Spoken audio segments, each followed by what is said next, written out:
Hello friends, നമസ്കാരം. ഇന്ന് നമ്മൾ എക്സ്പ്ലെയിൻ ചെയ്യാൻ പോകുന്ന മൂവി ടർബോ ആണ്. 2024 മമ്മൂട്ടി സിനിമയാണ്. ഇതിലെല്ലാവരുടെയും മാസ് പെർഫോമൻസ് ആണ്, കോമഡി ഉണ്ട്, ത്രില്ലറാണ്, ഒരു ആക്ഷൻ പടമാണ്. എല്ലാം കൂടെ മിക്സ്ഡ് ആയിട്ടുള്ളൊരു എൻ്റർടൈനർ മൂവിയാണ്. ഇതിൽ മമ്മൂട്ടി ഒരു ജീപ്പ് ഡ്രൈവറിൻ്റെ വേഷമാണെങ്കിൽ പോലും അവസാനം ആകുമ്പോഴത്തേനും ഒരു ചെന്നൈ ഏരിയയിലൊക്കെ പടം ഷിഫ്റ്റ് ആകുകയാണ്. സോ ഇത് അവസാനം വരെ സ്കിപ്പ് ചെയ്ത് കാണാൻ വർത്തായിട്ടുള്ളൊരു മൂവിയാണ്. So let start turbo. അതിനു മുമ്പായിട്ട് നിങ്ങൾ ആദ്യമായിട്ടാണ് എൻ്റെ വീഡിയോ കാണുന്നതെങ്കിൽ സബ്സ്ക്രൈബ് ചെയ്യാതെ പോകരുത്, പ്ലീസ് സപ്പോർട്ട്. സിനിമ തുടങ്ങുന്നത് ഒരു ദീപാവലി സെലിബ്രേഷൻ കാണിച്ചുകൊണ്ടാണ്. അവിടെ ഒരു വീട്ടിലൊരു കുട്ടി എല്ലാവരും ദീപാവലി സെലിബ്രേറ്റ് ചെയ്യുന്നത് കണ്ടുകൊണ്ടിരിക്കുമ്പോൾ അവൻ്റെ അമ്മ വന്ന് അവനെ വിളിച്ചുകൊണ്ട് പോകുന്നു. അച്ഛൻ ഇപ്പോൾ വരും, നമുക്ക് പെട്ടെന്ന് ഒരുങ്ങിയിരിക്കാമെന്നാണ് പറയുന്നത്.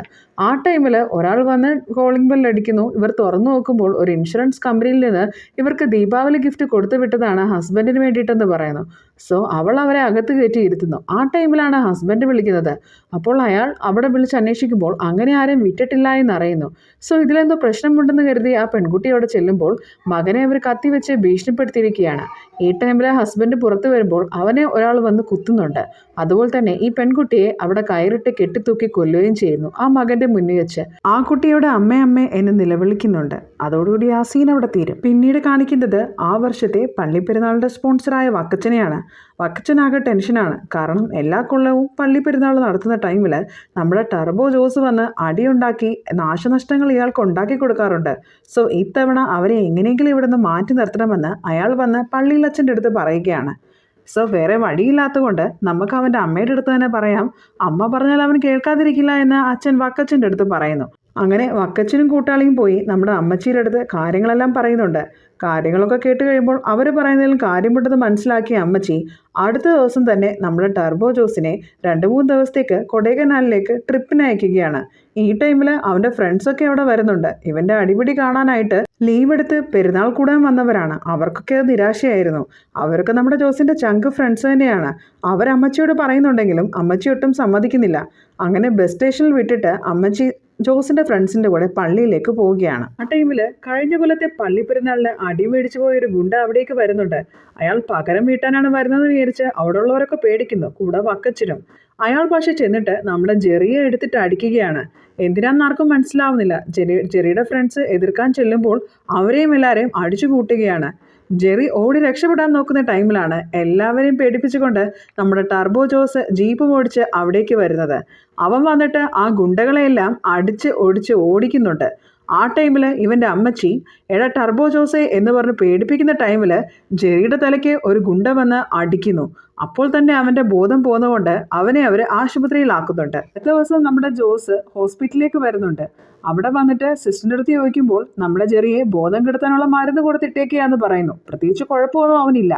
ആ ടൈമിൽ ഇവരുടെ ഫ്രണ്ട് കൂടിയായ ജെയിംസ് പോലീസ് ഉദ്യോഗസ്ഥനാണ്. അയാൾ അവിടേക്ക് വരുന്നുണ്ട്. അയാൾ വന്ന് പറയുന്നു, ഇത് കഴിഞ്ഞ കൊല്ലത്തെ പെരുന്നാളിൻ്റെ പകരം വീട്ടിയതല്ല, ഇത് നമ്മുടെ ജെറിക്കുള്ളൊരു കൊട്ടേഷൻ ആയിരുന്നു. അവൻ തൃശ്ശൂരുള്ള ഏതോ ഒരു പെണ്ണുമായിട്ട് ഇഷ്ടത്തിലാണ്. സോ അവരുടെ വീട്ടുകാരൊക്കെ വലിയ പട്ടാള ഉദ്യോഗസ്ഥരാണ്. അങ്ങനെ അവർ കൊടുത്ത കൊട്ടേഷൻ കാരണമാണ് ഇവനിട്ട് അടിച്ചതെന്ന് അറിയുന്നു. ഞാൻ അവനോട് ഈ കാര്യം വല്ലതും ചോദിക്കാന്ന് വെച്ചാൽ അവനും ബോധമില്ലല്ലോ.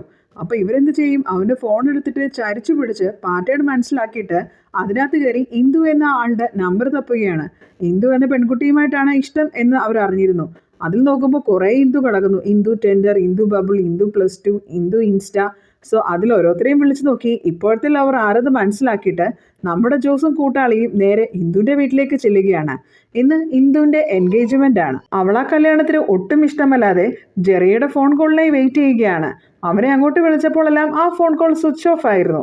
സോ നമ്മുടെ ജോസിൻ്റെ ജീപ്പിൻ്റെ ശബ്ദം കേട്ട് വരുമ്പോൾ നമ്മുടെ ഇന്ദുവിന് മനസ്സിലാവുന്നുണ്ട് അത് ജെറിയുടെ ആളാണ്. അവൾ അങ്ങനെ ഓടി താഴെ വരുന്നുണ്ട്.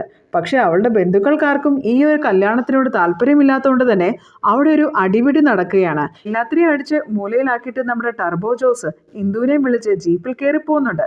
ടർബോ ജോസ് ഇന്ദുവുമായി നേരെ നമ്മുടെ ജെറിയുടെ വീട്ടിലേക്ക് വരുന്നു. ജെറിക്കൊരു സസ്പെൻസ് കൊടുക്കണമെന്നുള്ളത് കൊണ്ട് നേരത്തെ അവനോട് ഇതിനെപ്പറ്റി പറഞ്ഞിട്ടുണ്ടായിരുന്നില്ല. അങ്ങനെ ഫ്രണ്ട്സ് എല്ലാവരും കൂടെ നമ്മുടെ ജെറിയെ വിളിച്ച് കഴിയുമ്പോൾ ജെറി ആകെപ്പാടെ ഇവളെ കണ്ട് ഷോക്കായി പോവുകയാണ്. ഇവളെ തനിക്ക് അറിയത്തില്ലെന്നും അടി കിട്ടിയതിൻ്റെ ക്ഷീണമുണ്ട്, അതുകൊണ്ട് ഞാൻ റെസ്റ്റ് എടുക്കട്ടെ എന്ന് പറഞ്ഞ് അവൻ തടുതപ്പുകയാണ്. അവൻ്റെ വീട്ടുകാർ ഇതെല്ലാം കണ്ടിട്ട് ഇതാരാണെന്ന് അന്തം വിട്ട് നിൽക്കുന്ന ടൈമിൽ നമ്മുടെ ജോസിൻ്റെ ഫ്രണ്ട്സും കൂടെ ഉണ്ടായിരുന്നവർ ഓടി രക്ഷപ്പെടുകയാണ്. സോ വേറെ വഴിയില്ലാതെ വന്നിട്ട് നമ്മുടെ ജോസ് ഇന്ദുവിനെയും കൊണ്ട് ജീപ്പിൽ കയറി പോവുകയാണ്. എന്തായാലും ഇനി ജെറി ഏറ്റെടുക്കില്ലല്ലോ. പോകുന്ന വഴിക്ക് ജോസ് പറയുന്നുണ്ട്, നിന്നെ ഞാൻ നിന്റെ വീട്ടിൽ കൊണ്ടാക്കാം, അവരോട് കാര്യങ്ങളൊക്കെ ഞാൻ പറഞ്ഞ് സമ്മതിക്കാന്ന്. പക്ഷേ വേണ്ട, ഇനി നാണം കെട്ട് അങ്ങോട്ടേക്ക് പോകാൻ ഞാനില്ല. ഞാൻ ചെന്നൈയിലാണ് ജോലി ചെയ്യുന്നത്, ഏതെങ്കിലും ഒരു ചെന്നൈ ബസ്സിൽ എന്നെ കയറ്റിവിട്ടാൽ മതിയെന്ന് പറയും. അത് കേൾക്കുമ്പോൾ ജോസിന് സമാധാനമാവും. അയാൾ അപ്പം തന്നെ അവിടെ ഉണ്ടായിരുന്ന ചെന്നൈ ബസ്സിന് വലം വെച്ചിട്ട് നമ്മുടെ ഇന്ദുവിനെ ആ ബസ്സിൽ കയറ്റി വിടുകയാണ്. അതിനുശേഷം വീടിൻ്റെ താഴെ വന്ന് അവൻ്റെ ഫ്രണ്ടിനോട് സംസാരിച്ചുകൊണ്ടിരിക്കുന്ന സമയത്ത് വീട്ടിൽ ഭയങ്കര ലൈറ്റിങ്സും ബഹളവും ഒക്കെ ആയിട്ട് അവൻ കേൾക്കുന്നു. പെട്ടെന്ന് അവൻ അമ്മച്ചിക്ക് എന്തെങ്കിലും പറ്റിയോന്നറിയാനായിട്ട് വിളിക്കുമ്പോഴാണ് അറിയുന്നത് അവിടെ പോലീസ് വന്നിരിക്കുകയാണ്. ഒരു വീട് അതിക്രമിച്ച് കയറുക, അവിടെ നാളെ പിടിച്ചുകൊണ്ട് പോവുക, അങ്ങനെ ഒത്തിരി കേസാണ് അവൻ്റെ പേര് രജിസ്റ്റർ ചെയ്തിരിക്കുന്നതെന്ന് അവൻ്റെ ഫ്രണ്ട് ജെയിംസ് വന്ന് പറയുന്നുണ്ട്. സോ എന്തായാലും ഇന്ദുവിനെ അവളുടെ വീട്ടിൽ കൊണ്ടാക്കിയാലേ ഈ കേസെല്ലാം ഒന്ന് സോൾവ് ആകത്തുള്ളൂ. അതിനുവേണ്ടി വീണ്ടും ആ ബസ്സിന് തന്നെ കുറുകെ പോയി അത് നിർത്തിച്ച് അതിനുള്ളിൽ കയറി ഇന്ദുവിൻ്റെ അടുത്ത് മര്യാദയ്ക്ക് കാര്യങ്ങളൊക്കെ പറയുന്നുണ്ട്. പക്ഷെ അവളെ സമ്മതിക്കാതെ ബഹളം വെക്കുന്ന ടൈമിൽ കൂടെയുള്ള യാത്രക്കാരും ചൂടാവുന്നു. അങ്ങനെ വേറൊരു വഴിയുമില്ലാതെ ചെന്നൈയിലെങ്കിലും ചെന്നിട്ട് ഇന്ദുവിനെ പറഞ്ഞ് മനസ്സിലാക്കി തിരികെ കൊണ്ടുവരാമെന്ന് നമ്മുടെ ജോസ് വിചാരിക്കുക. പോകുന്ന വഴിക്ക് നമ്മുടെ ജോസ് ജെറിയെപ്പറ്റി പറയുന്നുണ്ട്. നിന്റെ നമ്പർ ഒന്ന് കണ്ടുപിടിക്കാൻ വേണ്ടി ഞങ്ങൾ ഒത്തിരി പാടുപെട്ടു. എത്ര ഇന്ദുമാരായിരുന്നു അറിയാമോ അവൻ്റെ ഫോണിൽ. അതിൽ നിന്ന് നിന്റെ നമ്പർ കണ്ടെടുത്തിട്ടാണ് ഞങ്ങൾ നിന്റെ വീട്ടിലേക്ക് വന്നത് എന്നൊക്കെ പറയുകയാണ്. ഇത് കേൾക്കുമ്പോൾ ഇന്ദു ഞെട്ടുന്നുണ്ട്. അടുത്ത ദിവസം രാവിലെ ജോസ് കണ്ണു തുറന്ന് നോക്കിയപ്പോൾ ബസ്സിലെങ്ങും ഒരാൾ പോലുമില്ല. പിന്നെ അവൾ ജോലി ചെയ്യുന്നത് ഒരു ബാങ്കിലാണ്, അതിൻ്റെ മാനേജറാണ് എന്ന് അവൾ സംസാരിക്കുന്നതിനിടയ്ക്ക് പറഞ്ഞിരുന്നു. സോ ജോസ് എന്ത് ചെയ്യുമെന്ന് വെച്ചാൽ ആ ബാങ്കിലേക്ക് പോകാൻ തീരുമാനിക്കും. അവിടെ ചെല്ലുമ്പം അവിടെ ആൻഡ്രൂസ് നമ്മുടെ ഇന്ദുവിനെ ഒരു ഇനോഗ്രേഷന് വിളിക്കാനായി വന്നിരിക്കുകയാണ്. അവൾ പേപ്പറെല്ലാം സാങ്ഷൻ ചെയ്ത് കൊടുത്തോണ്ടാണ്.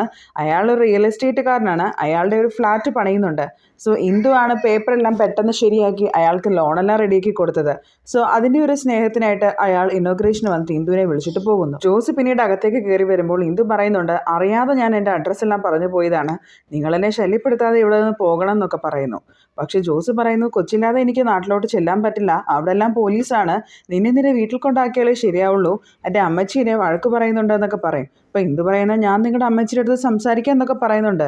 പക്ഷെ അത് ഞാൻ ഭീഷണിപ്പെടുത്തി പറയുന്നതാണെന്നേ അമ്മച്ചി വിചാരിക്കത്തുള്ളൂ, കുട്ടി എൻ്റെ കൂടെ വരണം എന്നൊക്കെ അവളെ ഫോഴ്സ് ചെയ്യുകയാണ്. ബഹളം കൂടുമ്പോഴത്തേനും സെക്യൂരിറ്റിമാർ വന്നിട്ട് അവനെ വിളിച്ച് വെളിയിൽ കൊണ്ടുപോകുന്നുണ്ട്. ജോസ് വെളിയിൽ ഇറങ്ങി കഴിഞ്ഞിട്ട് താമസിക്കാൻ ഒരു സ്ഥലം നോക്കുമ്പോൾ 24 hours ചൂടുവെള്ളം കിട്ടുന്ന ഒരു ഹോട്ടൽ കാണുന്നുണ്ട്. ആ ഹോട്ടലിൽ 24 മണിക്കൂറും വെള്ളം കിട്ടുമെന്ന് വിചാരിച്ചാണ് അവിടെ ചെല്ലുന്നത്. അവിടെ ചെല്ലുമ്പോഴാണ് പറ്റിക്കപ്പെട്ടതെന്ന് അറിയുന്നത്. കാശ് തിരിച്ചു വരാൻ പറയുമ്പോൾ റീഫണ്ട് ഇല്ല എന്ന് പറയുന്നു. ദേഷ്യം വന്ന ജോസ് എല്ലാത്തിനെയും അടിച്ച് നിരപ്പാക്കുന്നു. പോലീസുകാരെ പരിചയക്കാരെങ്കിലും ഉണ്ടോ എന്ന് ചോദിക്കുമ്പോൾ ഇന്ദുവിൻ്റെ നമ്പറാണ് കൊടുക്കുന്നത്. അങ്ങനെ ഇന്ദു വീണ്ടും പോലീസ് സ്റ്റേഷനിലേക്ക് വന്നിട്ട് നമ്മുടെ ജോസിനെ വെളിയിലിറക്കുകയാണ്. പോലീസുകാർക്കും ആ അടി കൊണ്ടവനുമൊക്കെ ഒത്തിരി കാശ് കൊടുക്കേണ്ടതായി വന്നിട്ടുണ്ട്. ജോസ് വിട്ടുപോകുന്ന ലക്ഷണമില്ല എന്ന് മനസ്സിലാക്കിയതുകൊണ്ട് അവൾ ജോസിനെ കൊണ്ട് അവളുടെ വീട്ടിലേക്ക് വരുന്നുണ്ട്. അവളുടെ അനിയത്തിയും അവിടെയാണ് താമസിക്കുന്നത്. അവൾക്കെന്തോ പരീക്ഷകളുണ്ട്. അവൾ വീട്ടിൽ നിന്ന് വന്നതാണ്. വീട്ടുകാരൊക്കെ നല്ല ദേഷ്യത്തിലാണ്. നനയ്ക്കാനും ഒക്കെ ആയിട്ടാണ് ജോസ് ഇന്ദുവിൻ്റെ വീട്ടിലേക്ക് വന്നത്. അതിനുശേഷം ഇറങ്ങാൻ നേരം അവൾ കാശ് കൊടുക്കുന്നുണ്ട്, എന്തെങ്കിലും അത്യാവശ്യം വേണമെങ്കിൽ. ആ ടൈമിലാണ് നമ്മുടെ ജെറി അവിടേക്ക് വരുന്നത്. ജെറി ഇന്ദുവിനെ കാര്യങ്ങളൊക്കെ പറഞ്ഞ് മനസ്സിലാക്കാൻ വേണ്ടിയിട്ടാണ് വന്നത്. ജോസ് നമ്മുടെ ജെറിയെ കാണുമ്പോൾ അവിടെ നിന്ന് മുങ്ങുന്നുണ്ട്.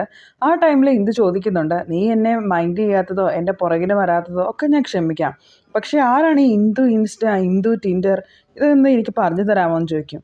എന്നിട്ട് അവനിങ്ങനെ മിണ്ടാതിരിക്കുമ്പം അവൾ ഒറ്റയടി കർണക്കുറ്റിക്ക് കൊടുത്തിട്ട് ആ ഡോർ അങ്ങ് അടയ്ക്കും. അവൻ അവിടുന്ന് ഇറങ്ങി നമ്മുടെ ജോസിൻ്റെ മുന്നിലേക്ക് പോകും.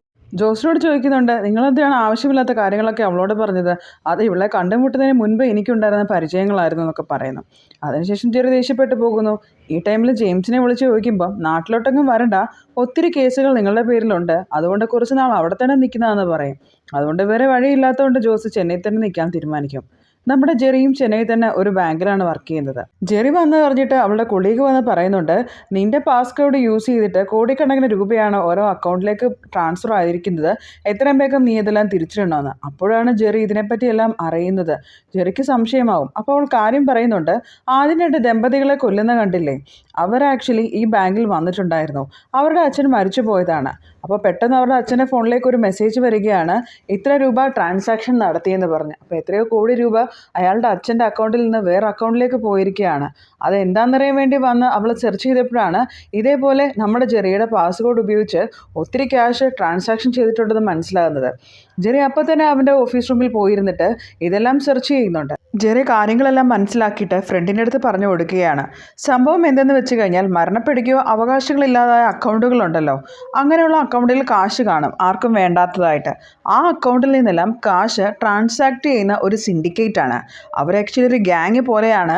ആർക്കും വേണ്ടാത്തതായ കാശുകളൊക്കെ ഏതെങ്കിലും പാവപ്പെട്ടവരുടെ അക്കൗണ്ടിലേക്ക് മാറ്റും, അവർക്ക് പോലും അറിയാത്ത അക്കൗണ്ടുകളിലേക്ക്. എന്നിട്ട് അവിടെ നിന്ന് അവർക്ക് ആവശ്യമുള്ളിടത്തോട്ട് ട്രാൻസാക്ഷൻ നടത്തുന്നു. അങ്ങനെ ഒരു വലിയ മാഫിയാണ് ഇതിന് പിന്നിലെന്ന് നമ്മുടെ ജെറി കണ്ടുപിടിക്കും. ഇതിൻ്റെയൊക്കെ പിന്നിൽ വെട്രിവേൽ എന്ന് പറഞ്ഞ ഒരാളാണ്. അയാളാണ് ആക്ച്വലി ആ ചെന്നൈ നഗരം മൊത്തം ഭരിക്കുന്നത്. പൊളിറ്റിക്കലിയും ഫിനാൻഷ്യലിയും എല്ലാം അയാളെ തൊടാൻ എല്ലാവർക്കും പേടിയാണ്. അയാൾ ഭയങ്കര ക്രൂരമായ മനോഭാവമുള്ള ആളായിരുന്നു. അയാൾക്കെതിരെ ആരെന്തെങ്കിലും ചെറുതായെന്ന് പറഞ്ഞാൽ പോലും അവരെ കൊല്ലുക എന്നത് മാത്രമാണ് അയാളുടെ ലക്ഷ്യം. ഏതെങ്കിലും പൊളിറ്റിക്കൽ ലീഡേഴ്സ് അയാൾക്കെതിരെ തിരിഞ്ഞാൽ അയാളെ കൊല്ലുക, ഏതെങ്കിലും ന്യൂസ് റിപ്പോർട്ടേഴ്സ് അയാൾക്കെതിരെ എന്തെങ്കിലും ഒരു ന്യൂസ് ഇട്ടാൽ അവരെ തട്ടുക, അങ്ങനെയൊക്കെയാണ് ഇയാളുടെ പ്രവർത്തികൾ. അതുകൊണ്ട് തന്നെ ഇയാൾക്കെതിരെ ശബ്ദം ഉയർത്താൻ എല്ലാവർക്കും ഭയമായിരുന്നു. ഈ സമയം ജോസ് ഇന്ദുവിൻ്റെ അടുത്ത് പറയുകയാണ്, എനിക്ക് നാട്ടിലേക്ക് പോകാൻ പറ്റാത്തൊരവസ്ഥയാണ്, അതുകൊണ്ട് എനിക്ക് ഇവിടെ എവിടെയെങ്കിലും ഒരു ജോലി സ്ഥിരപ്പെടുത്തി തരാമോ എന്ന്. കുറച്ച് നാളത്തേക്കെങ്കിലും. നമ്മുടെ ഇന്ദുവിനെ ആൻഡ്രൂസിനെ അറിയാമല്ലോ, ആ റിയൽ എസ്റ്റേറ്റുകാരൻ.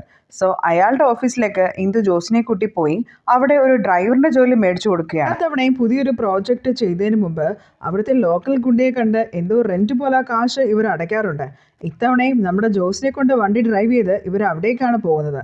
അവിടെ ചെല്ലുമ്പോൾ അയാൾ പറയും, നിൻ്റെ ഇനോഗ്രേഷന് എന്നെ നീ വിളിച്ചില്ല, അതെനിക്ക് ഫീലായി, അതുകൊണ്ട് ഇത്തവണ നീ എനിക്ക് 1 കോടി രൂപ തരണമെന്ന് പറയുന്നു. പക്ഷേ ഇവരതിനെ എതിർക്കുന്ന ടൈമിൽ അയാളുടെ ആളുകൾ വന്നിട്ട് നമ്മുടെ ആൻഡ്രൂസിനെയും കൂടെ ഉണ്ടായിരുന്ന ആ ഫ്രണ്ടിനെയും ഒക്കെ അടിച്ചിടുകയാണ്. ഇത് കണ്ടിട്ട് ജോസ് ചോദിക്കുന്നു, ഞാൻ ഇടപെട്ടോട്ടെ എന്ന്. അപ്പോൾ പുള്ളി പറയുന്നുണ്ട്, നീ ഇടപെട്ടോളാൻ. അങ്ങനെ ജോസ് അവരെ എല്ലാം അടിച്ച് നിരപ്പാക്കിയിട്ട് 1 രൂപ പോലും കൊടുക്കാതെ നല്ല അടിപൊളിയായിട്ട് പുതിയ പ്രോജക്റ്റ് തുടങ്ങാനുള്ള ഒരു സാങ്ഷൻ അവർക്ക് മേടിച്ചു കൊടുക്കുന്നു. ആൻഡ്രൂസിനെ ജോസിനെ നല്ലപോലെ ഇഷ്ടപ്പെടും. അതുകൊണ്ട് അയാളുടെ ഒഴിഞ്ഞു കിടക്കുന്ന ഒരു ഫ്ലാറ്റ് ജോസിന് താമസിക്കാനായി കൊടുക്കും. ഫ്ലാറ്റിൽ ഒറ്റയ്ക്കായതുകൊണ്ട് തന്നെ അമ്മച്ചി അങ്ങോട്ടേക്ക് കൊണ്ടുവരികയാണ്. പുള്ളിക്ക് ആഹാരമൊക്കെ വെച്ച് കൊടുക്കണമല്ലോ. ഈ ടൈമിൽ നമ്മുടെ ഇന്ദുവായിട്ടും നല്ല കമ്പനി ആവുന്നുണ്ട്. ഇന്ദുവിൻ്റെ വീട്ടിൽ പോയി അവളുടെ വീട്ടുകാരെ കാര്യങ്ങളൊക്കെ പറഞ്ഞ് മനസ്സിലാക്കി ചെന്നൈയിലേക്ക് കൊണ്ടുവരുന്നുണ്ട്.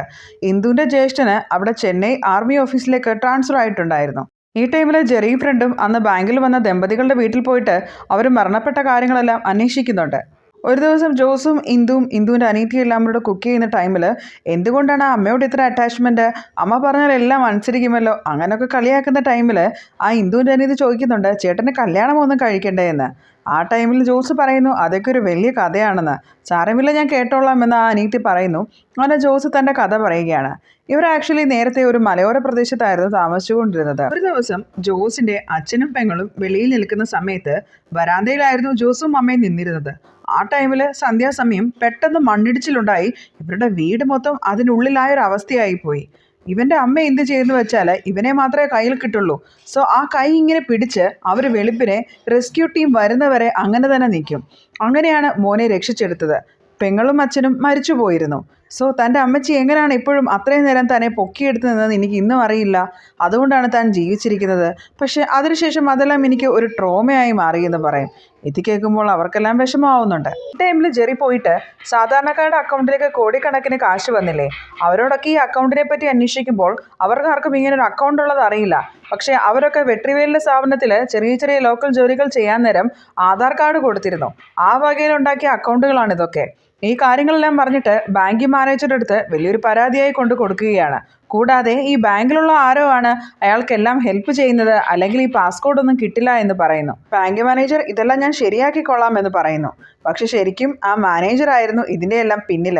പക്ഷെ നമ്മുടെ ജെറി ഇന്ദുവിൻ്റെ ബാങ്കിൽ വരുന്നുണ്ട്. കാരണം വെട്രിവലിൻ്റെ മെയിൻ ബിസിനസ്സുള്ള ബാങ്ക് ഇന്ദുവിൻ്റെ ബാങ്ക് ആയിരുന്നു. അവിടെ വന്ന് കാര്യങ്ങളെല്ലാം പറയാൻ ശ്രമിക്കുമ്പോൾ ഇന്ദു മൈൻഡ് ചെയ്യാത്തതുകൊണ്ട് ജെറി ഇറങ്ങിപ്പോവുകയാണ്. ജെറി എന്നിട്ട് ജോസേട്ടനെ വിളിച്ചിട്ട് എനിക്ക് ഇന്ദുവിൻ്റെ അടുത്ത് കുറച്ച് കാര്യങ്ങൾ സംസാരിക്കണം, അതുകൊണ്ട് ജോസേട്ടനെ കൂടെ വരണമെന്ന് പറയുകയാണ്. നീ എൻ്റെ ഫ്ലാറ്റിലേക്ക് പൊക്കോളൂ, ഞാൻ അങ്ങോട്ടേക്ക് വന്നോളാം എന്ന് ജോസും പറയുന്നു. പക്ഷെ അവന് മനസ്സിലാവുന്നുണ്ട് അവനെ ആരൊക്കെയോ ഫോളോ ചെയ്യുന്നുള്ള കാര്യം. ജോസ് പിന്നീട് വീട്ടിൽ വരുമ്പോൾ അന്ന് ആൻഡ്രൂസിന് വേണ്ടി അടിയുണ്ടാക്കിയ ആ ഗുണ്ടകളാണ് അവിടെ നിൽക്കുന്നത്. അവരെ ഒന്ന് പേടിപ്പിച്ച് വിടുമ്പോഴേക്കും അവരെഴുന്നേറ്റ് പോകുന്നുണ്ട്. ആ ടൈമിൽ അമ്മച്ചി വന്ന് പറയുന്നു, എടാ ജെറിമോൻ ഇങ്ങോട്ട് വന്നല്ലോ, നീ അവനെ കണ്ടിട്ടില്ലായിരുന്നോ എന്ന്. ജെറിയെ അന്വേഷിച്ച് റൂമിൽ ചെല്ലുമ്പോഴാണ് ജോസ് ആ ഞെട്ടിക്കുന്ന കാഴ്ച കാണുന്നത്. പോലീസ് അന്വേഷണത്തിൽ അവൻ ലാസ്റ്റ് ദിവസം മെസ്സേജ് വെച്ച് നോക്കുമ്പോൾ പ്രേമനൈരാശ്യം മൂലം ആത്മഹത്യ ചെയ്തു എന്നാണ് പോലീസുകാർ പറയുന്നത്. പക്ഷേ ജോസിന്റെ വീട്ടിൽ വന്ന് ആത്മഹത്യ ചെയ്തുകൊണ്ടും നിങ്ങളാരും ഈ സ്ഥലം വിട്ട് കുറച്ചു നാളത്തേക്ക് പോവല്ലെന്ന് പറയുന്നു. ജെറിയുടെ അപ്പന് ഒത്തിരി വിഷമമാവുന്നുണ്ട്. അയാൾ ആ പ്രണയത്തെ എതിർത്തുകൊണ്ടായിരുന്നല്ലോ അവന് സമ്മതിക്കാൻ മടി. അത് കാരണം അയാൾ ഒത്തിരി വിഷമിക്കുന്നുണ്ട്. ഇന്ദുവിനെയും സമാധാനിപ്പിച്ചിട്ട് നമ്മുടെ ജെറിയുടെ ബോഡിയുമായിട്ട് അയാൾ നാട്ടിലേക്ക് പോകുന്നു. ഈ ടൈമിൽ വെട്രിവേൽ കുറെ മന്ത്രിമാരെയെല്ലാം നമ്മുടെ CM അറിയാതെ വേറൊരു റിസോർട്ടിൽ മാറ്റി താമസിപ്പിച്ചിരിക്കുകയാണ്. പുതിയൊരു മന്ത്രിസഭ ഉണ്ടാക്കാൻ വേണ്ടിയിട്ടാണ്. അവരെ ആരും മറ്റു പാർട്ടിക്കാരും റാഞ്ചിക്കൊണ്ട് പോവാതിരിക്കാനാണ് ഫോണെല്ലാം സ്വിച്ച് ഓഫ് ആക്കി കുറച്ച് മന്ത്രിമാരെ വെട്രിവേലിന്റെ റിസോർട്ടിൽ താമസിപ്പിച്ചിരിക്കുന്നത്. കൂടാതെ ഒരു മന്ത്രി എപ്പോഴും വെട്രിവേലിന്റെ കൂടെ തന്നെ നടക്കാറുമുണ്ട്. അടുത്ത ദിവസം നമ്മുടെ ഇന്ദു ഓഫീസിൽ വരുമ്പോഴേക്കും അവളെ ടെർമിനേറ്റ് ചെയ്ത വാർത്തയാണ് അറിയുന്നത്. എത്ര ചോദിച്ചിട്ടും അവർ ആൻഡ്രൂസിൻ്റെ കമ്പനിക്ക് നിങ്ങൾ റൂൾസിനപ്പുറം കുറേ ഓഫറുകൾ ചെയ്ത് കൊടുത്തുകൊണ്ടാണ് ടെർമിനേറ്റ് ചെയ്യുന്നതെന്നാണ് ആ ടെർമിനേഷൻ ലെറ്ററിൽ ഉണ്ടായിരുന്നത്. അവൾ ആ ലെറ്ററിലൊന്നും സാറ്റിസ്ഫൈഡ് ആയിരുന്നില്ല. അവൾക്ക് എന്താ സംഭവിച്ചതെന്ന് അവൾക്ക് അറിവുണ്ടായിരുന്നില്ല. ആ ടൈമിലാണ് അവൾ ബസ്സിൽ പോകുമ്പോൾ ജോസിനെ വിളിച്ചിട്ട് ഈ കാര്യങ്ങളൊക്കെ പറയുന്നത്. ആ ടൈമിൽ കുറേ ഗുണ്ടകൾ വന്നിട്ട് ആ ബസ്സിലുള്ള ആളുകളെല്ലാം ഇറക്കി വിട്ടിട്ട് ഇവളെ മാത്രം അറ്റാക്ക് ചെയ്യാനായിട്ട് ശ്രമിക്കുകയാണ്. ജോസിനെ വിളിച്ചുകൊണ്ടിരുന്ന ഫോൺ കട്ടാക്കിയിട്ടുണ്ടായിരുന്നില്ല. അതുകൊണ്ട് തന്നെ ജോസിന് ലൊക്കേഷൻ മനസ്സിലാക്കിയിട്ട് വന്നിട്ട് ഇന്ദുവിനെ അവരുടെ കയ്യിൽ നിന്ന് രക്ഷിക്കുകയാണ്. ഇതെല്ലാം കൂടെ ആകുമ്പോൾ ജോസ് പറയുന്നുണ്ട്, ജെറിയുടെ മരണം നിന്നെ ഒരാൾ അറ്റാക്ക് ചെയ്യാൻ വരിക, പെട്ടെന്ന് ജോലി പോവുക, എന്തോ വലിയ പ്രശ്നം നിങ്ങളെല്ലാവരും കൂടെ ഉണ്ടാക്കി വെച്ചിട്ടുണ്ട്, അതാണ് ഇങ്ങനെയൊക്കെ സംഭവിക്കുന്നതെന്ന് ജോസ് പറയും. പക്ഷെ ഇന്ദുവിന് എത്ര ആലോചിച്ചിട്ടും മനസ്സിലാവുന്നില്ല. അപ്പോഴാണ് ജെറിയുടെ ആ ഫ്രണ്ടില്ലേ ബാങ്കിലുണ്ടായിരുന്നത്, അവൾ വന്ന് സത്യങ്ങളെല്ലാം പറയുന്നത്. ആക്ച്വലി ജെറി ഈ ഫ്രണ്ടിനെ വീഡിയോ കോൾ വിളിച്ചുകൊണ്ടിരുന്നപ്പോഴാണ് വെട്രിവേലിന്റെ ആളുകൾ വന്നിട്ട് അവനെ തല്ലി പരിക്കാക്കി അവിടെ കെട്ടിത്തൂക്കിയിട്ടത്. ഇതെല്ലാം അവൾ വീഡിയോ കോളിൽ കൂടെ കാണുന്നുണ്ടായിരുന്നു. സോ കൊല്ലാൻ വന്ന ആളും ഇവളിതെല്ലാം കണ്ടു എന്ന് മനസ്സിലാക്കിയിരുന്നു. അതുകൊണ്ട് അവൾ ഇന്ന് തന്നെ നാട് വിടുകയാണ്. അവൾക്ക് പേടിയാണ് ഇവിടെ നിൽക്കാൻ. അതുകൊണ്ട് പോകുന്നതിന് മുമ്പ് ഇന്ദുവിൻ്റെ അടുത്ത് സത്യങ്ങളെല്ലാം വന്ന് പറയുന്നു. ഇതുപോലെ ഒരു സ്കാം ഉണ്ടായതും ബാങ്ക് അക്കൗണ്ടുകളിൽ നടന്ന ക്രമക്കേടും അതുപോലെ തന്നെ ഇന്ദുവിൻ്റെ ബാങ്കിലും ഈ പ്രശ്നങ്ങൾ ഉണ്ടാവും എന്ന് വിചാരിച്ചിട്ടാണ് അന്ന് ജെറി നിങ്ങളെ കാണാൻ വന്നത് തുടങ്ങിയ കാര്യങ്ങളെല്ലാം പറയുന്നു. പോകാൻ നേരം ആ ഫ്രണ്ട് വന്ന് ജോസച്ചായൻ്റെ അടുത്ത് പറയുന്നുണ്ട്, ജോസച്ചായൻ എന്നെ എന്തായാലും രക്ഷിക്കുമെന്ന് ജെറിക്ക് നല്ല വിശ്വാസം ഉണ്ടായിരുന്നത്. അതോടെ കേൾക്കുമ്പോൾ നമ്മുടെ ജോസ് ആകെ തകർന്നു പോകും. ഈ ടൈമിൽ ഇവിടെ CM തൻ്റെ മന്ത്രിസഭയിലുണ്ടായിരുന്ന മന്ത്രിമാരെല്ലാം എവിടെ പോയെന്നറിയാതെ ആകെ ടെൻഷൻ അടിച്ചിരിക്കുന്ന ടൈമാണ്. അപ്പോൾ ആ പോലീസ് പറയുന്നുണ്ട്, നിങ്ങളുടെ കൂടെയുള്ള ആരോ തന്നെ നിങ്ങളെ ചതിക്കുന്നുണ്ടെന്ന്. അത് സത്യമാണ്. അയാളുടെ കൂടെയുള്ളൊരു മന്ത്രി എപ്പോഴും വെട്രിവേലിൻ്റെ കൂടെയാണല്ലോ. അയാളാണ് കാര്യങ്ങളെല്ലാം ചോർത്തി കൊടുക്കുന്നത്. സോ വെട്രിവേൽ ആ മന്ത്രിയെ ഒരു കാര്യം ഏൽപ്പിക്കുകയാണ്, കുറച്ച് ആളുകളുടെ അക്കൗണ്ടിൽ നിന്ന് കാശ് വിഡ്രോ ചെയ്തിട്ട് അത് ഇന്നൊരു സോഴ്സിലേക്ക് കൊണ്ട് കൊടുക്കണമെന്നുള്ളത്. സോ ആ മന്ത്രി ആ കാര്യങ്ങൾക്കായി പോകുന്നു. വെട്രിവേലിന് ജെറി മരിക്കുന്നതിന് മുമ്പ് ഇന്ദുവിനെ കണ്ടതുകൊണ്ട് തന്നെ ഇന്ദുവിൻ്റെ അടുത്ത് സത്യങ്ങളെല്ലാം പറഞ്ഞിട്ടുണ്ടാവുമെന്ന് പേടിച്ചിട്ട് ഇന്ദുവിനെ കൊല്ലാനായി നടക്കുകയാണ്. ആൻഡ്രൂസിനെ വിളിച്ച് വെട്രിവേലിനെ പറ്റി അന്വേഷിക്കുമ്പോൾ, ഇനി നിങ്ങളിവിടെ നിൽക്കേണ്ട, എത്രയും പെട്ടെന്ന് നാട് വിട്ടുപോക്കോ, ചെന്നൈ മൊത്തം അയാളുടെ കയ്യിലാണ്, ഒരു പോലീസിന് പോലും നിങ്ങളെ രക്ഷിക്കാനാവില്ലെന്ന് പറയുന്നു.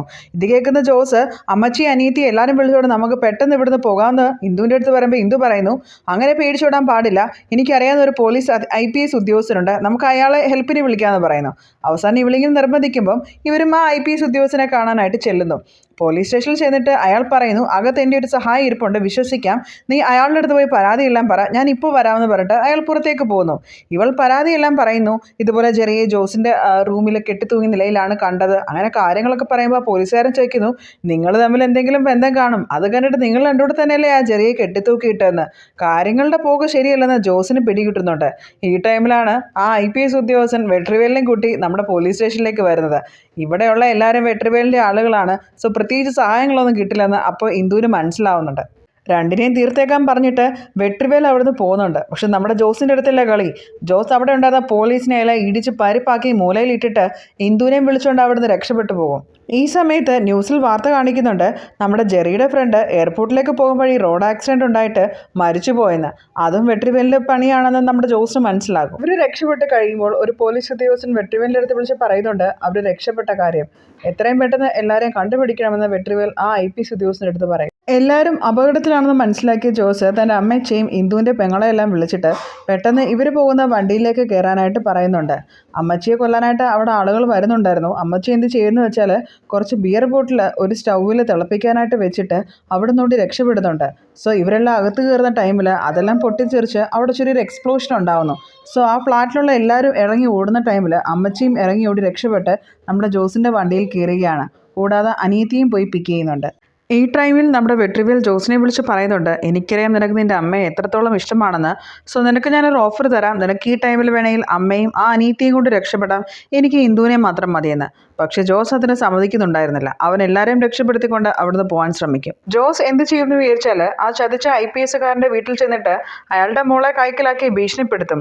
നീ ഞങ്ങളെ എല്ലാ പോലീസ് ചെക്ക് പോസ്റ്റിൽ നിന്ന് രക്ഷപ്പെടുത്തി കൊണ്ടുപോയില്ലെങ്കിൽ നിന്റെ മോളെ ഞാൻ കൊല്ലും എന്നൊക്കെ ഭീഷണിപ്പെടുത്തി അയാളെയും അയാളുടെ വൈഫിനെയും ആ കാറിൽ കയറ്റിയിട്ട് അവരോടൊപ്പം എല്ലാ ചെക്ക് പോസ്റ്റിലും സേഫായിട്ട് പോകാൻ ജോസ് തീരുമാനിക്കുകയാണ്. പക്ഷെ അയാളൊരു ചതിയനാണ്. ആദ്യത്തെ ചെക്കിങ്ങിൻ്റെ അവിടെ ചെല്ലുമ്പോൾ അയാൾ കണ്ണുരുട്ടി പുറകിൽ ഇങ്ങനെ ആളുണ്ട് എന്ന് ആ പോലീസുകാരനെ കാണിക്കുന്നുണ്ട്. സോ അയാൾക്ക് മനസ്സിലാകും ജോസും കുടുംബാംഗങ്ങളും അതിനകത്തുണ്ടെന്ന്. ആ IPS കാരൻ വണ്ടിയെടുത്ത് പോകുമ്പോൾ പുറകെ മറ്റേ പോലീസുകാരൻ ചേസ് ചെയ്ത് വരുന്ന ടൈമിൽ ജോസ് വെടിവെച്ച് ആ 2 ടയറും പഞ്ചറാക്കുന്നു. പ്രധാനപ്പെട്ട ചെക്കിംഗ് എല്ലാം കഴിഞ്ഞുകൊണ്ട് തന്നെ ജോസ് ആ IPS കാരനെയും ഭാര്യയും മകളെയും റോഡിൽ ഉപേക്ഷിച്ചിട്ട് ആ അമ്മയോടും മോളോടും സോറിയൊക്കെ പറഞ്ഞ് അവർ കാറിൽ കയറി പോകുന്നു. പക്ഷേ അയാൾ എന്ത് ചെയ്യുന്നു വെച്ചാൽ അയാളുടെ ഫോണ് ട്രാക്കിംഗ് ഓൺ ആക്കി നമ്മുടെ ജോസിൻ്റെ കാറിനകത്ത് വെച്ചിട്ടുണ്ടായിരുന്നു. സോ ഇനി ജോസ് എവിടെ പോയാലും അയാൾക്കത് ട്രാക്ക് ചെയ്തെടുക്കാൻ പറ്റും. അയാൾ നേരെ സ്റ്റേഷനിൽ പോയിട്ട് അയാളുടെ ഫോൺ ട്രാക്ക് ചെയ്ത് ജോസ് ഇപ്പോൾ എവിടെയാണെന്ന് കണ്ടുപിടിക്കുന്നുണ്ട്. എന്നിട്ട് വെട്രിവേലിനോട് വിളിച്ച് കാര്യങ്ങളെല്ലാം പറയുന്നു. വെട്രിവേലിൻ്റെ ആളുകൾ ചെന്നിട്ട് ജോസിൻ്റെ വണ്ടിയെ ചെന്ന് ഇടിച്ചിട്ടിട്ട് ഇന്ദുവിനെ മാത്രം അതിൽ നിന്ന് കടത്തിക്കൊണ്ട് പോകുന്നുണ്ട്.